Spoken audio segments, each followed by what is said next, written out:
जय जगन्नाथ सांगनी मु संध्या आपण समस्त को मो चैनल रे बहुत सारा स्वागत। मो माँ बिरी बाटिबा को लागिला मो माँ को कहली माँ टिके देलो माँ टिके देलो छोट पिला को परिया मु हळी करबा को लागिली। माँ कहला हाउ ने तू ही एथर बाटे प्रथम प्रथम बाटिकी तो बहुत ही भल लागिला तापर लागिला मो प्राण एना ही पवन रे मिसि जीवो।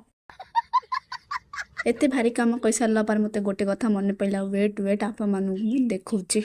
रुको जरा सबर करो बोला धक्का बुक्की नहीं करने का। ई काम सकासे मोर सब काम पेंडिंग रे थिला तळे नो उपरो को देखंतु मु कुआडे ना जाउनी सूटकेस नै कि बुलिया को। तू समझा?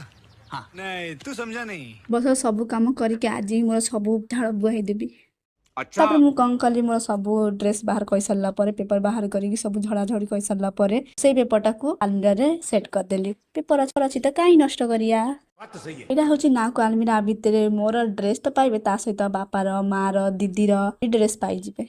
देखा आपने लापरवाही का नतीजा। देखना समस्त ड्रेसटा को मु सजाउची कि सेमाने क्या आफना सजाइया को देखलाटी मु केते वर्ष मु करची आ भितरे मोर सब ड्रेसटा को रखि देकी अलमीरा भितरे रखि देली। एबे देखा जाउची ना मु अलमीरा पूरा सुंदर। आज आपण समस्त को दही बाइगण रे पार्टी दही बाइगण जी पानी पकेई चिनी लूण पकेई सारला परे जीरा गुंड पकेई कि मिक्स कर सारला परे छुंक देइथवा बाइगण को ता भितरे पकेई देली। ए गला हमले दही बाइगण। हां भल लागितले निश्चय मो चैनल को सब्सक्राइब कर देबे। जय जगन्नाथ।